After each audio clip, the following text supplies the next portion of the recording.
Olá meninos!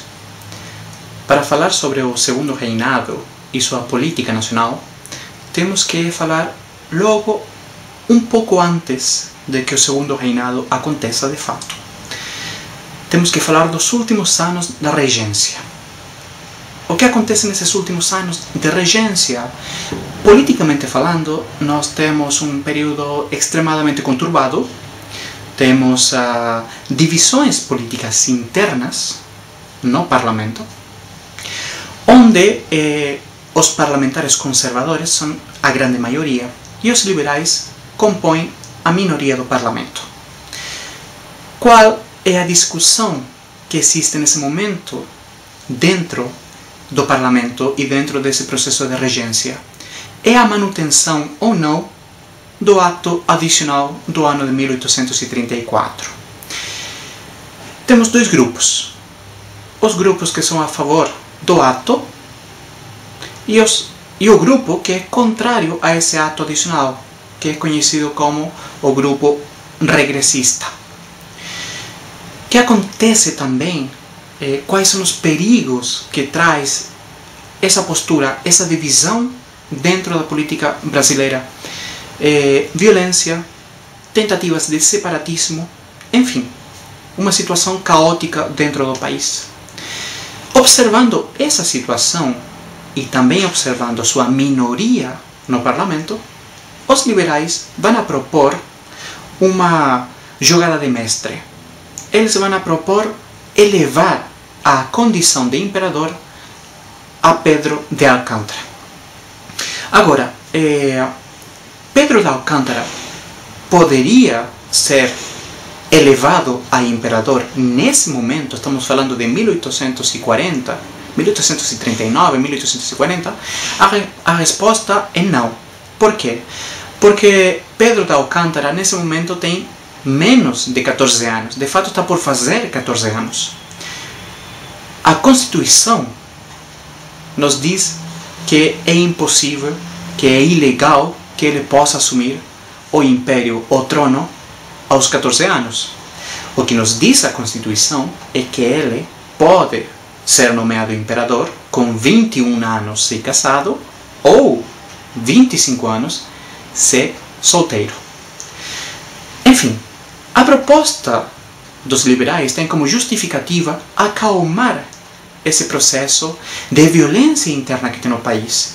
E a figura de Dom Pedro aparece como a única figura capaz de otorgar essa paz para o país, essa estabilidade política para o país. E também, muito importante, Dom Pedro é uma figura reconhecida, é uma figura onde a população reconhece o poder legítimo, não nos regentes, não no parlamento, porém sim na figura do filho de Dom Pedro I, o herdeiro do trono, Dom Pedro II. Então, os liberais com essa proposta, como já falei, têm a justificativa de tentar acalmar os ânimos da política nacional e também suas segundas intenções seriam a de ganhar um favorecimento futuro por parte do imperador. E por que seria um favorecimento? Porque aí viria a pergunta: quem foi que propôs elevar a Dom Pedro II para imperador? Foram os liberais. Então eles estavam ou esperavam uma retribuição de Dom Pedro em relação a essa postura que eles tiveram em reconhecimento à sua figura. Essas duas motivações moviam aos liberais. Agora, os parlamentares conservadores, também alguns deles vão aderir a essa ideia de elevar a Dom Pedro II a imperador, pois também sabiam que o país estava num momento extremadamente conturbado e também eles sabiam que favores políticos poderiam acontecer logo depois dessa elevação de Dom Pedro II. Esse clube que vão juntar, que vão reunir os liberais em torno à proposta da elevação de Dom Pedro II a imperador, vai ficar conhecido como o Clube da Maioridade. Quando nós falamos de maioridade, estamos fazendo uma referência à idade de Dom Pedro. Que vai acontecer finalmente? Dom Pedro será reconhecido como imperador e ele vai a subir ao trono no ano de 1840. Agora, também temos que lembrar, e isso aqui também é importantíssimo, liberais como conservadores fazem parte da elite agrária. Ou seja, por uma parte, eles, os liberais, propõem a elevação de Dom Pedro a imperador, junto com alguns conservadores, porque eles não queriam perder seus privilégios dentro do país. Outro motivo também, eles querem que Dom Pedro, reconhecendo que foram os liberais e alguns conservadores que vão conseguir mudar a lei constitucional para que ele possa subir ao trono, eles também pretendem que o imperador reconheça justamente esses privilégios da elite agrária.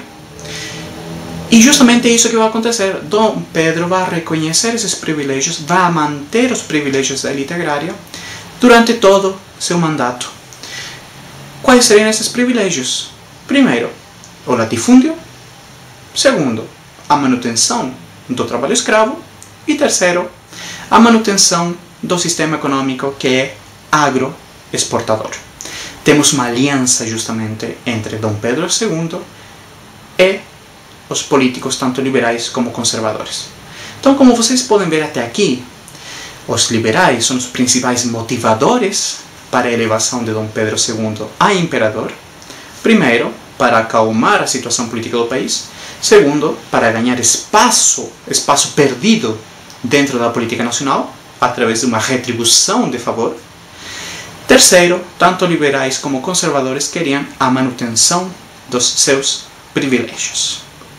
Bom, nós temos um novo imperador, temos Dom Pedro II, e justamente essa movida de elevar a Dom Pedro II aos 14 anos a imperador também vai ficar conhecida como o golpe da maioridade.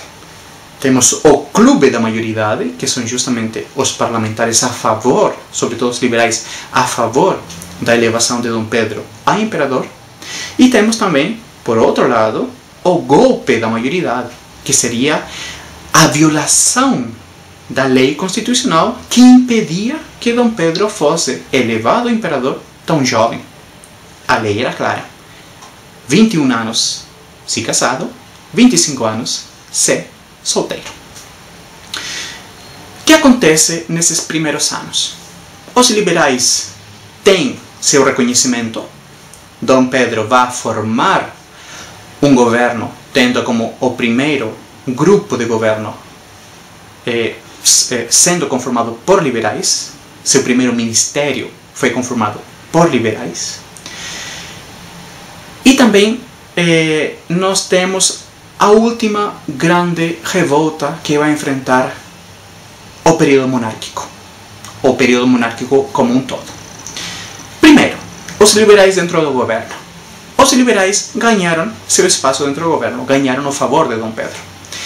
Porém, no ano 42, vão a existir eleições para o parlamento, e os liberais, sabendo que através do voto eles iriam a voltar a ter uma participação secundária dentro da política nacional, eles vão a realizar uma série de movimentos contrários à lei.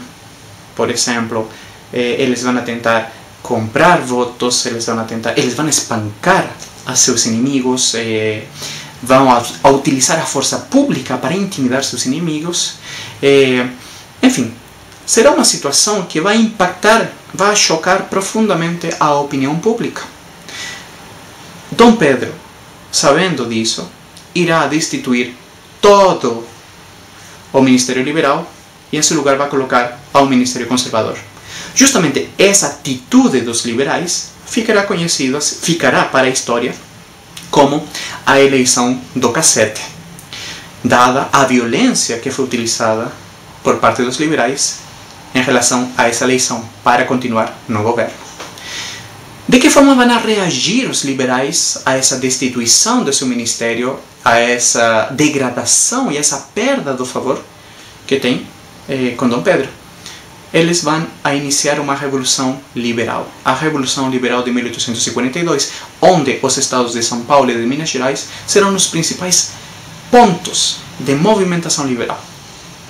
Resumindo, não vai acontecer nada. Algum castigo? Alguma punição? Não, nenhuma. Por que não?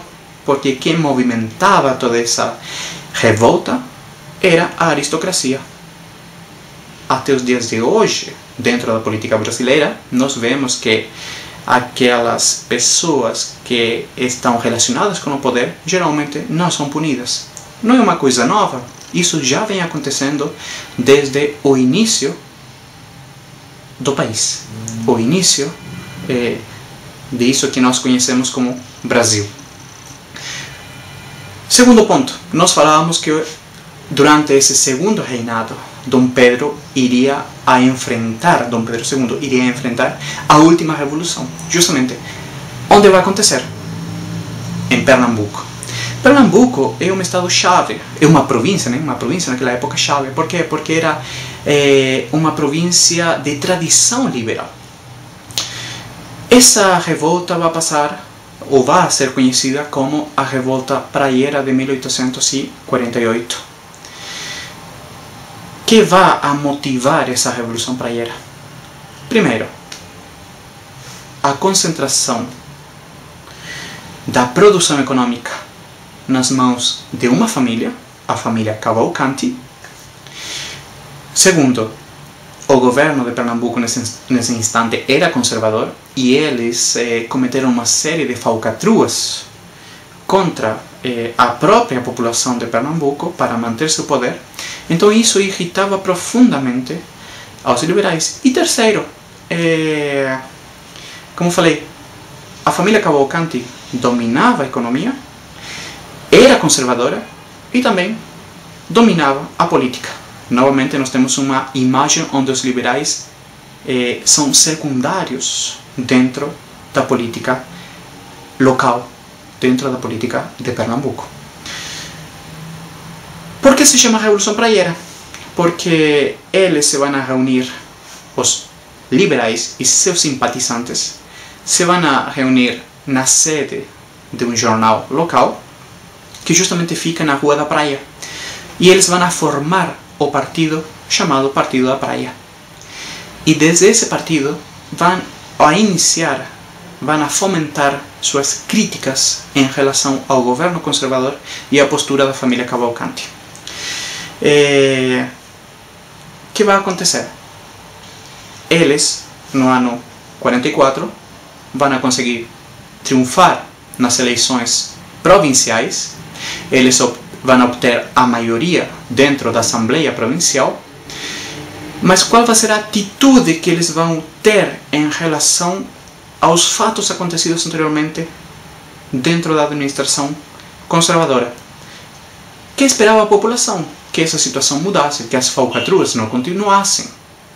Porém, os liberais cometerão o erro de não mudar nada. Eles vão a continuar com a mesma política herdada dos conservadores e simplesmente se vão a limitar a perseguir a algumas famílias, perseguir a alguns simpatizantes e partidários dos conservadores que tinham cometido atos ilícitos na administração anterior. Mas eles, tendo o poder, em nenhum momento vão a tentar mudar a lei, mudar a política, para que a situação cometida pelos conservadores nunca mais se repetisse. Isso eles não irão a realizar nada por melhorar a situação política de Pernambuco. 4 anos depois, temos novas eleições e por essa postura dos liberais, eles irão a perder a confiança da população e em novas eleições perderão. Os conservadores vão a retomar o poder, fato suficiente para que os liberais se revoltem. Até agora nós podemos ver que os liberais eram uns revoltados, mas, enfim. Eles se vão a revoltar contra uma nova administração liberal, e acontecerá o que se conhece como a Revolução Praieira. Toda a atividade militar, a atividade de confronto, vai ser desenvolvida no interior do Estado, e o governo central, o governo do imperador, como vai reagir? Vai reagir de uma forma extremadamente lenta. Por quê? Porque o principal ministro o primeiro-ministro, né, que tinha que reagir de alguma forma, era liberal. Então, como ele viu que eram seus correligionários que estavam fazendo essa revolução em Pernambuco, ele vai demorar a resposta do governo. Por essa atitude, por essa negligência política, Dom Pedro vai atirar a esse primeiro-ministro e em seu lugar vai colocar um primeiro-ministro conservador, um velho conhecido nosso. Vai ser o último regente.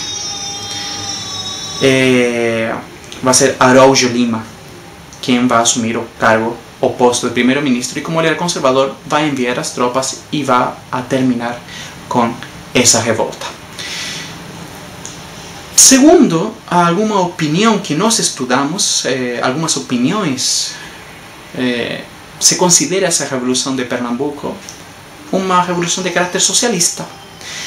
Porém, nós também esclarecimos na aula que não era uma revolução socialista. E por que não era uma revolução socialista? Porque o principal motivador para que acontecesse essa revolução foram os liberais. E como nós já falamos constantemente até agora, os liberais faziam parte da aristocracia. Então eles movimentaram, agitaram a população para que ela saísse às ruas, se revoltasse. Então não foi uma revolução espontânea da população em contra de uma injustiça. Não. Foi uma revolta da população, porém motivada, instigada pelos liberais que faziam parte da aristocracia. Então por isso nós descartamos de plano que essa revolução, a Revolução Praieira, fosse uma revolução de caráter socialista. Bom, acaba a Revolução Praieira e o sistema político aqui no Brasil tem uma mudança. Nós vimos anteriormente que os liberais exerceram violência na época das eleições, e para evitar que continuasse existindo essa violência entre liberais e conservadores, será proposto um sistema político diferente, o sistema parlamentar. Como se conhecerá esse sistema aqui no Brasil? O parlamentarismo às avessas, ao contrário. Porque ao contrário, vamos a tomar como exemplo a Inglaterra. Nós vimos em sala de aula que a Inglaterra possui até hoje em dia um sistema parlamentar, onde o rei, a rainha, é a chefa do Estado, e o primeiro-ministro é o chefe de governo. Porém, existe uma votação onde os candidatos a primeiro-ministro serão escolhidos, serão elegidos. A partir daí, o primeiro-ministro forma seu grupo, sua equipe de governo. Esse é um sistema parlamentar clássico. Mas qual foi o sistema parlamentar aqui no Brasil? Tínhamos a figura do imperador, onde ele nomeava o primeiro-ministro. Por consequência, o imperador era tanto chefe de governo como chefe de Estado. Na Inglaterra, a figura monárquica é uma figura que une a nação. Simplesmente isso. Aqui no Império Brasileiro, a figura monárquica era tanto o chefe de Estado como o chefe de governo. Além disso, indicava o primeiro-ministro, e além disso, o imperador tinha o poder moderador. Então, por isso vai ser conhecido como parlamentarismo às avessas. Temos um primeiro-ministro? Temos. Ele funciona como um primeiro-ministro? Não. Bom, Passando para outro ponto agora, sobre a política externa brasileira. O Brasil vai ter uma relação bastante conturbada nesse período. Nós temos uma relação bastante particular, sobretudo com Uruguai, Argentina e Paraguai. Como o Brasil se coloca frente a esses países? O Brasil se coloca como líder, que é naturalmente. É um país rico, é um país tido como poderoso, mesmo que nessa época não tinha um exército formado, não tinha um exército grande, eles simplesmente tinham um exército que estava espalhado pelo país, e além disso, uma guarda nacional que servia simplesmente para proteger a aristocracia. Então nós vemos que o Brasil, mesmo sendo catalogado por seus vizinhos como uma grande potência, e o próprio Brasil sentindo-se como uma potência, nós vemos que militarmente era um tanto fraco. Então, a relação que vai manter com Uruguai, Argentina e Paraguai, historicamente, até esse momento, vai ser uma relação conturbada. O Uruguai tinha derrotado o Brasil, lembra, na Guerra Cisplatina. O Uruguai tinha derrotado o Brasil com a ajuda da Argentina. E o Paraguai aparecia como uma figura um tanto indigesta para o Império. Vamos saber por quê. Mas antes vamos a falar como era a relação do Brasil com a Inglaterra. A diferença dessa relação conturbada com os vizinhos do Sul, a relação de Brasil com a Inglaterra, historicamente, é uma relação mais dócil, é uma relação mais suave, onde a Inglaterra, sabendo-se poderosíssima, sabendo-se desenvolvida economicamente, tem uma relação de parceria com o Brasil, uma relação que vem desde a independência brasileira, né? Agora, então, por uma parte nós temos uma relação com uma potência europeia extremadamente boa, e, contrariamente, nós temos uma relação com os vizinhos do Sul distante, difícil. Vamos falar sobre isso. A situação do Uruguai. O Uruguai tem dois partidos políticos: Partido Blanco e Partido Colorado. Partido Blanco, basicamente formado por criadores de gado de caráter nacionalistas. Eles são contrários tanto ao Império como à Argentina. O Partido Colorado é um partido composto por comerciantes, e por ser comerciantes eles sabem que as relações com seus vizinhos são extremamente importantes. Então, tanto com o Brasil como com a Argentina, são relações muito boas. O Brasil vai a influenciar a política uruguaia de que forma? Através do apoio explícito, claro, ao Partido Colorado. Tanto assim que quando o Uruguai teve dois presidentes do Partido Blanco, Brasil se encarregou de derrubar esses presidentes. Como era a relação, agora saindo do Uruguai, entre Brasil e Argentina, e Brasil e Paraguai? Quando a Argentina aparecia como uma ameaça, Brasil se aproximava a Paraguai. Quando Paraguai aparecia como uma ameaça, Brasil se aproximava à Argentina. Qual era o temor de Paraguai? Que tanto o Brasil como a Argentina, se existisse um governo que fosse simpático tanto a Brasil e a Argentina, dentro do Uruguai, Partido Colorado, né? Esses três países vieram a fechar a saída do comércio paraguaio para o Atlântico. Lembrem, Paraguai não tem costa. Paraguai não tem litoral. Então, necessariamente, seus produtos tinham que ser escoados por rio para chegar até o Atlântico, onde ficava essa via, justamente entre o Uruguai e a Argentina. Então, esse era um temor tremendo que tinha Paraguai, que vai acontecer. Quando acontece uma aproximação entre Uruguai e Paraguai, através de um presidente do Partido Blanco Uruguaio, que vai fazer o Brasil? O Brasil vai derrubar esse presidente. O presidente de Paraguai, Solano López, va a tentar ayudar a ese Partido Blanco porque sabía que ese temor, sabía que esa posibilidad de ficar preso dentro del continente existía, y de esa forma nós vamos ter o início do que vai ser conhecido como a Guerra do Paraguai. Agora, qual era outro ponto de vista que tinha o Brasil sobre essa mesma guerra? O Brasil, para chegar a seu território no interior, por exemplo, Mato Grosso, tinha que fazer o percurso por via pelos rios. Eles tinham que fazer navegação para o interior do continente e chegar a Mato Grosso, por exemplo. Qual era o problema? Que justamente os 4 rios que utilizava o Brasil para chegar até o interior do seu país, até o interior dos seus territórios, passavam por Paraguai. Então, para o Brasil era uma situação extremamente delicada saber que, se eles queriam chegar até seu quintal, tivessem que passar pela casa do vizinho. Em qualquer momento o vizinho poderia proibir esse acesso. Uma situação bastante frágil para a política brasileira. Então essa foi a principal motivação do Brasil. Então nós temos aí 2 pontos de vista. Enquanto o Paraguai temia ficar encurralado dentro do continente, o Brasil temia não conseguir acessar parte do seu território do interior do continente. Vai acontecer a Guerra do Paraguai. Vimos que o Brasil não tem exército.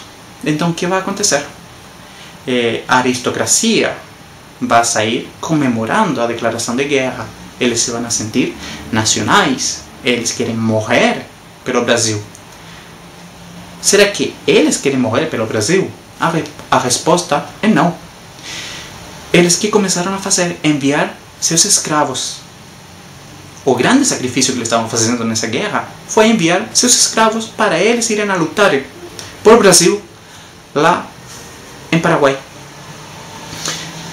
Por outra parte, como a guerra se estendeu tanto tempo, foi necessário ampliar o contingente do exército. Qual foi a estratégia utilizada para aumentar o número de soldados? Os voluntários da pátria. Essa foi a ideia. Os voluntários da pátria. Quem eram esses voluntários da pátria? Eram pessoas que moravam nas ruas, eram bêbados, eram pessoas que não tinham como fugir a um rapto por parte do exército. Então, não era tão maravilhoso assim como foi passado até agora. Bom, meninos, a matéria basicamente é essa. Boa prova.